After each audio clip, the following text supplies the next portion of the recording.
On the one hand, it's a pretty straightforward story, a straightforward parable. Don't be proud, be humble before God. That's certainly what the tax collector is doing. He seems to be willing to admit his faults, his sin. Not so much for the Pharisee. He seems a little more interested in telling God all the good things that he does. Good lesson in that for us. I don't know that any of us would probably go to the extreme of the Pharisee, but maybe it's worth remembering, especially perhaps as we go to confession. We might ask ourselves, well, when I do that, am I a little more like the tax collector or a little more like the Pharisee? But it is interesting, if you want to go just a little deeper, to notice why it is you and I so quickly decide that the Pharisee is kind of the bad guy in this story, and the tax collector is the good guy. See, that's probably because most of the stories that we read in the New Testament about Pharisees are kind of on the negative side. Jesus is often in conflict with the Pharisees. And tax collectors are often presented to us as sympathetic figures. Matthew was a tax collector, and Jesus calls him to be one of the 12. Zacchaeus, the little guy up in the tree, he's a tax collector, and Jesus spends a great deal of special attention on him. And so because of that background, we're just tempted, I think, when we read this story to go, tax collector, yay, Pharisee, boo. But it's interesting that if you were to have lived in Jesus' day, you would have thought the exact opposite. Pharisees were the good guys. Pharisees were very religious people, very respected in the community. The Pharisees' movement, if you want to call it that, was really an attempt by a lot of people to try to do better. They thought that their religion had been watered down. People weren't taking it seriously, and they said that, well, what we need to do is live out the law of Moses. And we're going to do that.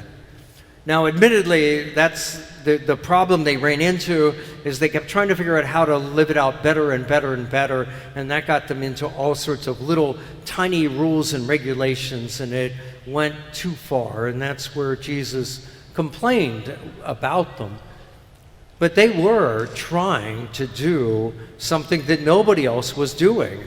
The fasting twice a week, that was more than was required.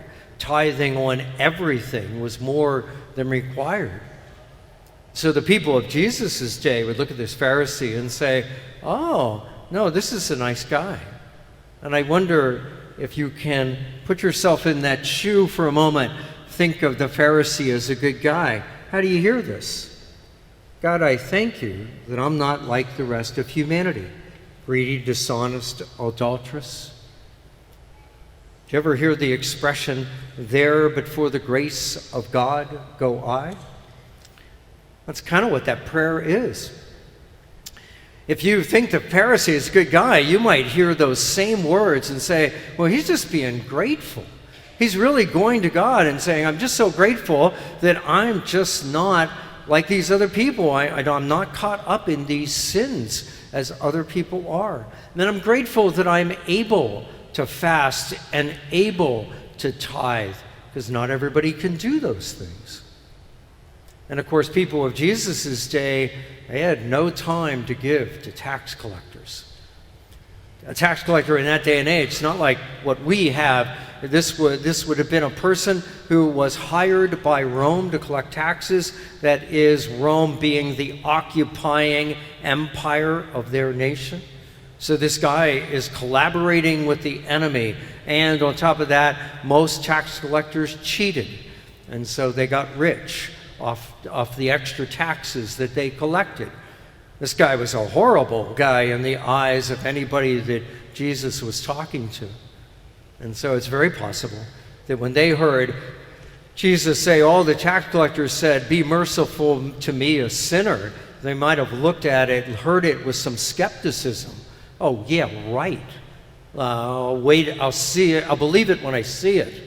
Is he going to give up being a tax collector? Is he going to give me my money back? That sort of thing. It's a good lesson to us about judging. Because that's what happens in this situation. You start with a idea, a filter, if you will. This is a good person. And then you listen to what they say and you filter it and you decide, oh, the meaning of what they say is good. But if the person is on your bad list and you tend to filter what they say and think the worst of it. And is that not true what happens in just day-to-day life? Certainly can appreciate this for those of you that follow news and enjoy that kind of thing. You're likely to have, the people you like and the people you don't like. And is it not true, your group or the individuals that you like, whatever they say, even if it's really not all that good, you find a nice way to think the best of it, to put the best spin on it, to cut them some slack. But the people that we don't like or we don't agree with or whatever, we've decided they're not good people. We never do that for them. We just assume, no, you're in that group, so anything you say must be wrong. And I'll spin anything you say in the worst possible light. We judge. And Jesus clearly tells us, don't do that. Don't judge. Don't judge. You may not like somebody, you may not agree with them, but you don't have to do that. You can give them the benefit of the doubt. And that's a terrific lesson. If you want to go just a little deeper, the New Testament is written in Greek and then translated into all the different languages into our English. And there's a phrase in this story that can be translated two ways. The way it's translated in this reading, it says, I tell you the latter went home justified, not the former. That's Jesus. He's saying, I'm telling you that the tax collector went home justified and not the Pharisee. But the way we've looked at this parable so far, it's always been somebody's good, somebody's bad. What if they were both good? In other words, what if you took the Pharisee and say, well, I'm just going to read what he prays in the best possible way. And I'm going to just assume he means this prayer as an honest prayer of thanksgiving. And I'm also going to assume that the tax collector really is repentant. He's decided what he's doing is wrong and he's going to make amends. What if I assume both of those things are true? Well, then there's this other translation. Instead of not the former, it can be translated because of the former.